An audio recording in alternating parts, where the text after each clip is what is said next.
Well, Mr. Chairman, the Joint Chiefs, generals, admirals, commanders, officers, senior enlisted, NCOs, enlisted, and every member of our American military, good morning. Good morning and welcome to the War Department, because the era of the Department of Defense is over. You see, the motto of my first platoon was, "Those who long for peace must prepare for war." This is, of course, not a new idea. This crowd knows that. The origin dates to the 4th century Rome and has been ever since, including by our first commander-in-chief, George Washington, first leader of the War Department. It captures a simple yet profound truth. To ensure peace, we must prepare for war. From this moment forward, the only mission of the newly restored Department of War is this: warfighting, preparing for war and preparing to win, unrelenting and uncompromising in that pursuit. Not because we want war, no one here wants war, but it's because we love peace. We love peace for our fellow citizens. They deserve peace, and they rightfully expect us to deliver it. Our number one job, of course, is to be strong so that we can prevent war in the first place. The president talks about it all the time. It's called peace through strength. And as history teaches us, the only people who actually deserve peace are those who are willing to wage war to defend it. That's why pacifism is so naive and dangerous. It ignores human nature and it ignores human history. Either you protect your people and your sovereignty, or you will be subservient to something or someone. It's a truth as old as time. And since waging war is so costly in blood and treasure, we owe our republic a military that will win any war we choose, or any war that is thrust upon us. Should our enemies choose foolishly to challenge us, they will be crushed by the violence, precision, and ferocity of the War Department. In other words, to our enemies, FAFO. If necessary, our troops can translate that for you. Another way to put it is peace through strength, brought to you by the warrior ethos. And we are restoring both. As President Trump has said, and he's right, we have the strongest, most powerful, most lethal, and most prepared military on the planet. That is true, full stop. Nobody can touch us. It's not even close. This is true largely because of the historic investments that he made in his first term, and we will continue in this term. But it's also true because of the leaders in this room and the incredible troops that you all lead. But the world, and as the chairman mentioned, our enemies get a vote. You feel it, I feel it. This is a moment of urgency, mounting urgency. Enemies gather, threats grow. There is no time for games. We must be prepared. If we're going to prevent and avoid war, we must prepare now. We are the strength part of peace through strength. And either we're ready to win or we are not. You see, this urgent moment, of course, requires more troops, more munitions, more drones, more Patriots, more submarines, more B-21 bombers. It requires more innovation, more AI in everything and ahead of the curve. More cyber effects, more counter-UAS, more space, more speed. America is the strongest, but we need to get stronger and quickly. The time is now, and the cause is urgent. The moment requires restoring and refocusing our defense industrial base, our shipbuilding industry, and onshoring all critical components. It requires, as President Trump has done, getting our allies. Likewise, the nature of the threats we face in our hemisphere and in deterring China is another speech for another day, coming soon. This speech, today, as I drink my coffee, This speech today is about people. The topic nature of ourselves. Because program, no reform ultimately succeed unless we have and the right culture at the War Department. If I've learned one core lesson in my 8 months in this job, it's that personnel is policy. Personnel is policy. The best way to take care of troops is to give them good leaders committed to the warfighting culture of the department. Not perfect leaders, good leaders. Competent, qualified, professional, agile, aggressive, innovative, risk-taking, apolitical, faithful to their oath and to the Constitution. Eugene Sledge, in his World War II memoir, wrote, quote, "War is brutish, inglorious, and a terrible waste. Combat leaves an indelible mark on those who are forced to endure it. The only redeeming factors are my comrades' incredible bravery and their devotion to each other." In combat, there are thousands of variables, as I learned in Iraq and Afghanistan, and as so many of you did in so many more places. Leaders can only control about 3 of them. You control how well you're trained, mostly how well you're equipped, and the last variable is how well you lead. After that, you're on your own. Our warfighters are entitled to be led by the best and most capable leaders. That is who we need you all to be. Even then, in combat, even if you do everything right, you may still lose people because the enemy always gets a vote. We have a sacred duty to ensure that our warriors are led by the most capable and qualified combat leaders. This is one thing you and I can control, and we owe it to the force. For too long, we've not done that. Been forced by foolish and reckless to focus on the wrong. In many ways, this speech is about fixing decades of decay. Some of it obvious, some of it hidden. Or as the chairman has put it, we are clearing out the debris, removing the distractions, clearing the way for leaders to be leaders. You might say we're ending the war on warriors. I heard someone wrote a book about that. For too long, we've promoted too many uniformed leaders for the wrong reasons. Based on their race, based on gender quotas, based on historic so-called firsts. We've pretended that combat arms and non-combat arms are the same thing. We've weeded out so-called toxic leaders under the guise of double-blind psychology assessments, promoting risk-averse, go-along-to-get-along conformists instead. You name it, the department did it. Foolish and reckless political leaders set the wrong compass heading, and we lost our way. We became the woke department, but not anymore. Right now, I'm looking out at a sea of Americans who made a choice when they were young men and young women to do something most Americans will not, to serve something greater than yourselves, to fight for God and country, for freedom and the Constitution. You made a choice to serve when others did not, and I commend you. You are truly the best of America. But this does not mean, and this goes for all of us, that our path to this auditorium on this day was a straight line, or that the conditions of the formations we lead are where we want them to be. You love your country, and we love this uniform, which is why we must do better. We just have to be honest. We have to say with our mouths what we see with our eyes, to just tell it like it is in plain English, to point out the obvious things right in front of us. That's what leaders must do.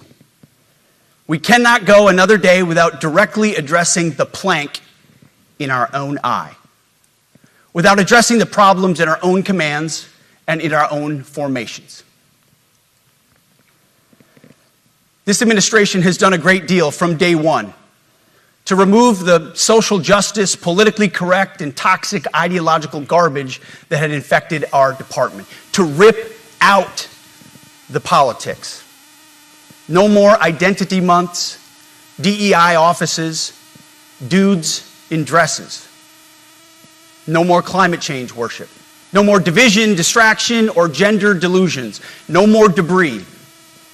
As I've said before, and will say again, we are done with that shit. I've made it my mission to uproot the obvious distractions that made us less capable and less lethal. That said, the War Department requires the next step. Underneath the woke garbage is a deeper problem, and a more important problem that we are fixing and fixing fast. Common sense is back at the White House, so making the necessary changes is actually pretty straightforward. President Trump expects it. And the litmus test for these changes is pretty simple. Would I want my eldest son, who is 15 years old, eventually joining the types of formations that we are currently wielding? If in any way the answer to that is no, or even yes, but, then we're doing something wrong. Because my son is no more important than any other American citizen who dons the cloth of our nation. He is no more important than your son. All precious souls made in the image and likeness of God. Every parent deserves to know that their son or their daughter that joins our ranks is entering exactly the kind of unit that the Secretary of War would want his son to join. Think of it as the golden rule test. Jesus said, "Do unto others that which you would have done unto yourself." It's the ultimate simplifying test of truth. The new War Department golden rule is this: do unto your unit as you would have done unto your own child's unit. Would you want him serving with fat or unfit or undertrained troops? Or alongside people who can't meet basic standards? Or in a unit where standards were lowered so certain types of troops could make it in? In a unit where leaders were promoted for reasons other than merit, performance, and warfighting? The answer is not just no, it's hell no. This means at the War Department, first and foremost, we must restore a ruthless, dispassionate, and common sense application of standards. I don't want my son serving alongside troops who are out of shape, or in combat unit with females who can't meet the same combat arms physical standards as men, or troops who are not fully proficient on their assigned weapons, platform, or task, or under a leader who was the first, but not the best. Standards must be uniform, gender neutral, and high. If not, they're not standards. They're just suggestions. Suggestions that get our sons and daughters killed. When it comes to combat arms units, and there are many different stripes across our joint force, the era of politically correct, overly sensitive, don't hurt anyone's feelings leadership ends right now. At every level, either you can meet the standard, either you can do the job, either you are disciplined, fit, and trained, or you are out. And that's why today, at my direction, and this is the first of 10 Department of War directives that are arriving at your commands as we speak and in your inbox. Today, at my direction, each service will ensure that every requirement for every combat MOS, for every designated combat arms position, returns to the highest male standard only. Because this job is life or death. Standards must be met. And not just met, at every level we should seek to exceed the standard, to push the envelope, to compete. It's common sense and core to who we are and what we do. It should be in our DNA. Today at my direction, we are also adding a combat field test for combat arms units that must be executable in any environment at any time and with combat equipment. These tests, they'll look familiar. They'll resemble the Army Expert Physical Fitness Assessment or the Marine Corps Combat Fitness Test. I'm also directing that warfighters in combat jobs execute their service fitness test at a gender-neutral, age-normed male standard scored above 70%. It all starts with physical fitness and appearance. If the Secretary of War can do regular, hard PT, so can every member of our joint force. Frankly, it's tiring to look out at combat formations, or really any formation, and see fat troops. Likewise, it's completely unacceptable to see fat generals and admirals in the halls of the Pentagon and leading commands around the country and the world. It's a bad look. It is bad, and it's not who we are.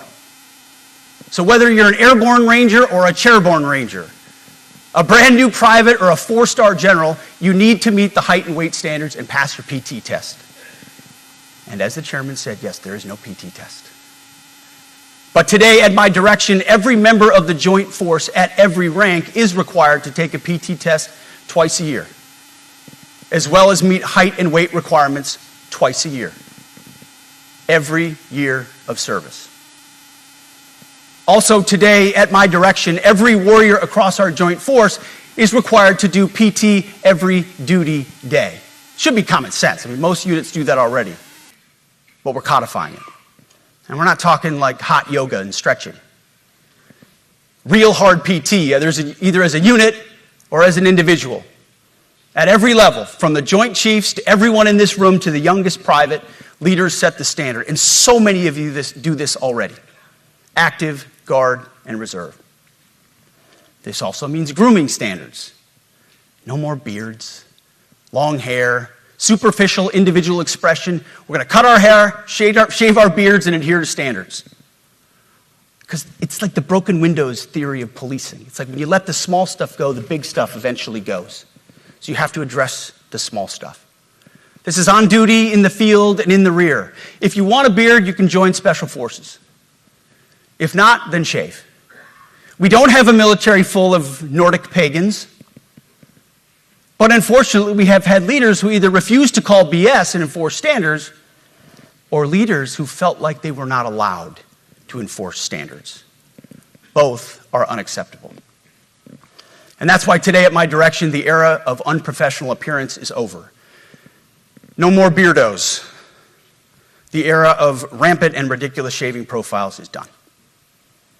Simply put, if you do not meet the male-level physical standards for combat positions, cannot pass a PT test, or don't want to shave and look professional, it's time for a new position or a new profession. I sincerely appreciate the proactive efforts the secretaries have already taken in some of those areas, service secretaries. And these directives are intended to simply accelerate those efforts. On the topic of standards, allow me a few words to talk about toxic leaders. Upholding and demanding high standards is not toxic. Enforcing high standards, not toxic leadership. Leading warfighters toward the goals of high, gender-neutral, and uncompromising standards in order to forge a cohesive, formidable, and lethal Department of War is not toxic. It is our duty, consistent with our constitutional oath. Real toxic leadership is endangering subordinates with low standards. Real toxic leadership is promoting people based on immutable characteristics or quotas instead of based on merit. Real toxic leadership is promoting destructive ideologies that are an anathema to the Constitution and the laws of nature and nature's God, as Thomas Jefferson wrote in the Declaration of Independence.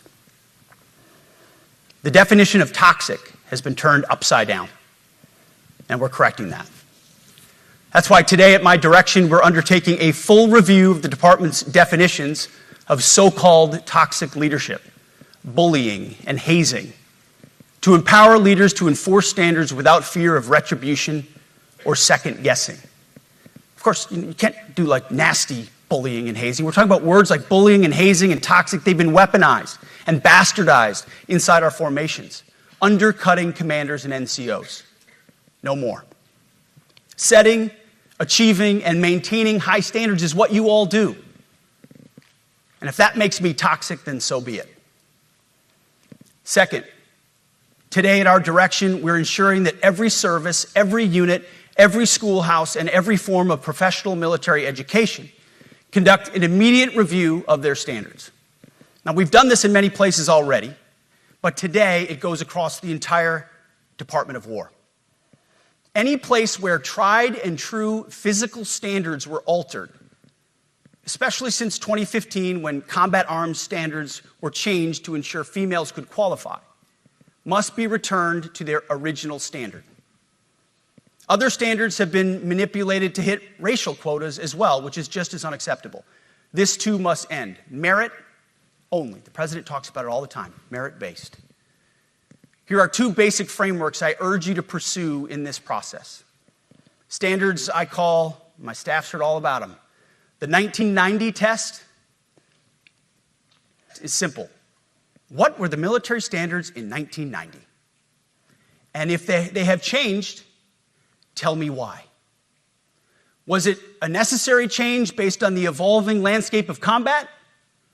Or was the change due to a softening, weakening, or gender-based pursuit of other priorities? 1990s seems to be as good a place to start as any. And the E6 test. Ask yourself, does what you're doing make the leadership, accountability, and lethality efforts of an E6, or frankly an O3, does it make it easier or more complicated? Does the change empower staff sergeants, petty officers, and tech sergeants to get back to basics? The answer should be a resounding yes. The E6 test, or O3 test, clarifies a lot, and it clarifies quickly. Because war does not care if you're a man or a woman. Neither does the enemy. Nor does the weight of your rucksack, the size of an artillery round, or the body weight of a casualty on the battlefield who must be carried. This, and I want to be very clear about this is not about preventing women from serving. We very much value the impact of female troops. Our female officers and NCOs are the absolute best in the world. But when it comes to any job that requires physical power to perform in combat, those physical standards must be high and gender neutral. If women can make it, excellent. If not, it is what it is. If that means no women qualify for some combat jobs, so be it. That is not the intent, but it could be the result, so be it. It will also mean that weak men won't qualify because we're not playing games. This is combat. This is life or death. As we all know, this is you versus an enemy hell-bent on killing you. To be an effective, lethal fighting force, you must trust that the warrior alongside you in battle is capable, truly physically capable of doing what is necessary under fire. You know this is the only standard you would want for your kids and for your grandkids. Apply the War Department Golden Rule, the 1990 test, and the E6 test, and it's really hard to go wrong. Third, we are attacking and ending the walking on eggshells and zero-defect command culture. A risk-averse culture means officers execute not to lose instead of to win. A risk-averse culture means NCOs are not empowered to enforce standards. Commanders and NCOs don't take necessary risks or make tough adjustments for fear of rocking the boat or making mistakes. A blemish-free record is what peacetime leaders covet the most, which is the worst of all incentives. We, as senior leaders, need to end the poisonous culture of risk aversion and empower our NCOs at all levels to enforce standards. Truth be told, for the most part, we don't need new standards. We just need to reestablish a culture where enforcing standards is possible. And that's why today, at my direction, I'm issuing new policies that will overhaul the IG, EO, and MEO processes. I call it the No More Walking on Eggshells policy. We are liberating commanders and NCOs. We are liberating you. We are overhauling an inspector general process, the IG, that has been weaponized, putting complainers, ideologues, and poor performers in the driver's seat. We're doing the same with the equal opportunity and military equal opportunity policies, the EO and MEO at our department. No more frivolous complaints, no more anonymous complaints, no more repeat complainants, No more smearing reputations, no more endless waiting, no more legal limbo, no more sidetracking careers, no more walking on eggshells. Of course, being a racist has been illegal in our formation since 1948. The same goes for sexual harassment. Both are wrong and illegal. Those kinds of infractions will be ruthlessly enforced. But telling someone to shave or get a haircut or to get in shape or to fix their uniform or to show up on time or to work hard, that's exactly the kind of discrimination we want. We are not civilians. You are not civilians. You are set apart for a distinct purpose. So we, as a department, need to stop acting and thinking like civilians and get back to basics and put the power back in the hands of commanders and NCOs. Commanders and NCOs who make life and death decisions. Commanders and NCOs who enforce standards and ensure readiness. Commanders and NCOs who, in this War Department, have to look in the mirror and have to pass the golden rule test. My kids, your kids, America's sons and daughters. So I urge you all here today and those watching, take this guidance and run with it. The core of this speech is the 10 directives we're announcing today. They were written for you, for Army leadership, for Navy leadership, for Marine Corps leadership, for Air Force leadership, Space Force leadership. These directives are designed to take the monkey off your back and put you, the leadership, back in the driver's seat. Move out with urgency because we have your back. I have your back. And the Commander-in-Chief has your back. And when we give you this guidance, we know mistakes will be made. It's the nature of leadership. But you should not pay for earnest mistakes for your entire career.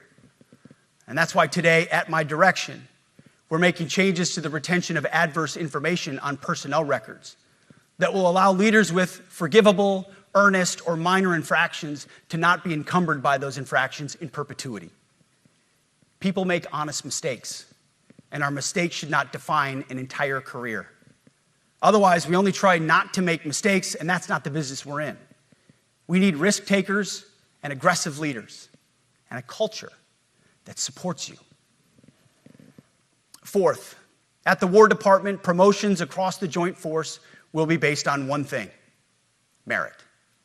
Colorblind, gender-neutral, merit-based. The entire promotion process, including evaluations of warfighting capabilities, is being thoroughly re-examined. We've already done a lot in this area, but more changes are coming soon. We'll promote top-performing officers and NCOs faster and get rid of poor performers more quickly.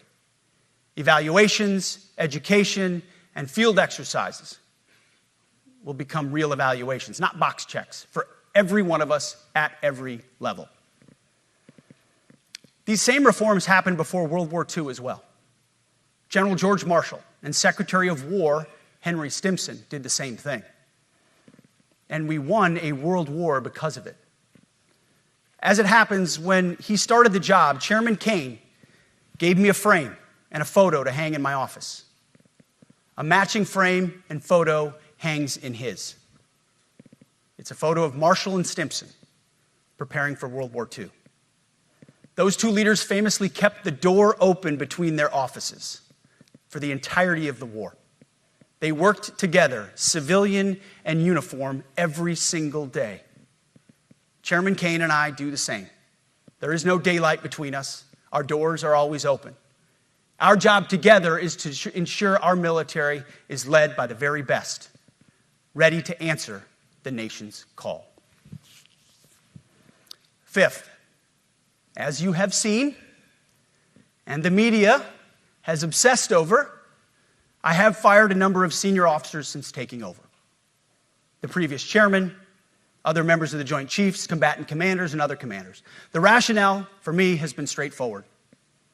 It's nearly impossible to change a culture with the same people who helped create or even benefited from that culture, even if that culture was created by a previous president and previous secretary.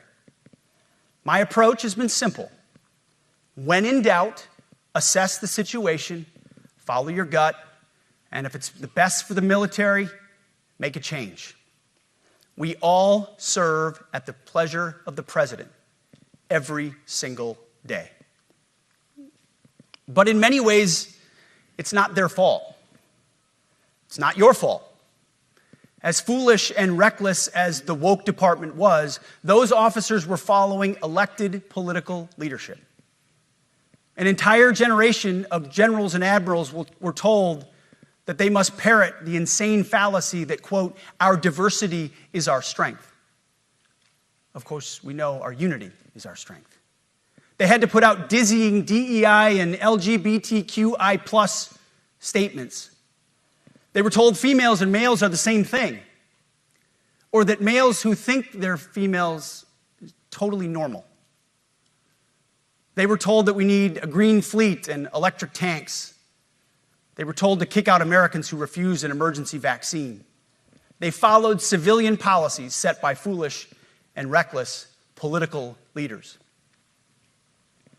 Our job, my job, has been to determine which leaders simply did what they must to answer the prerogatives of civilian leadership, and which leaders are truly invested in the woke department, and therefore incapable of embracing the War Department and executing new lawful orders. That's it.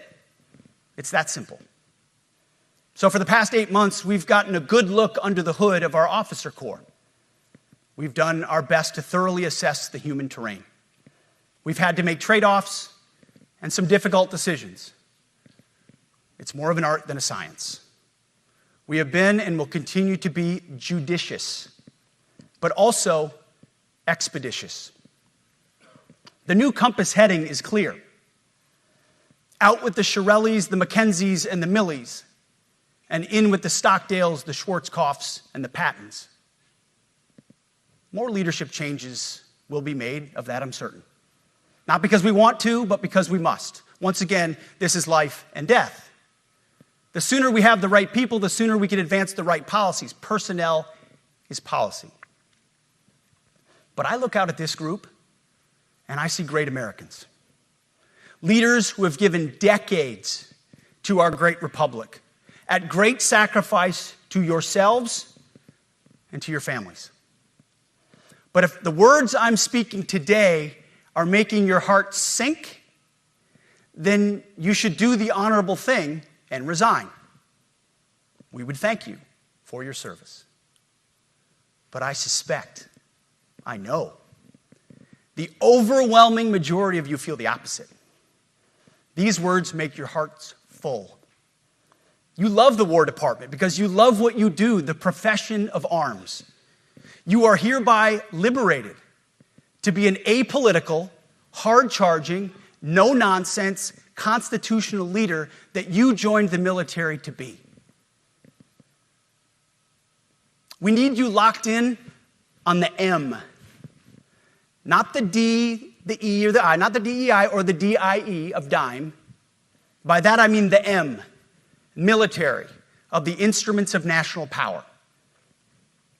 We have entire departments across the government dedicated to diplomatic, informational, and economic lines of effort.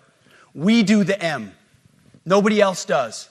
And our GOFOs need to master it in every domain and every scenario. No more distractions, no more political ideologies, no more debris. Now, of course, we're going to disagree at times. We would not be Americans if we didn't.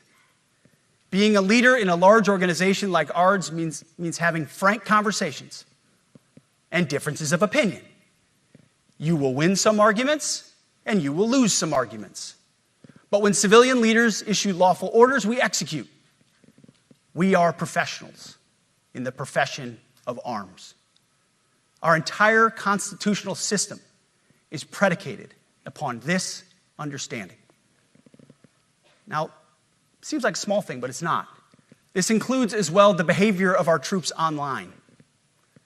To that end, I want to thank and recognize the services for their new proactive social media policies. Use them. Anonymous, online, or keyboard complaining is not worthy of a warrior. It's cowardice masquerading as conscience. Anonymous, unit-level social media pages that trash commanders, demoralize troops, and undermine unit cohesion must not be tolerated. Again, O3s E6s. Sixth, we must train and we must maintain.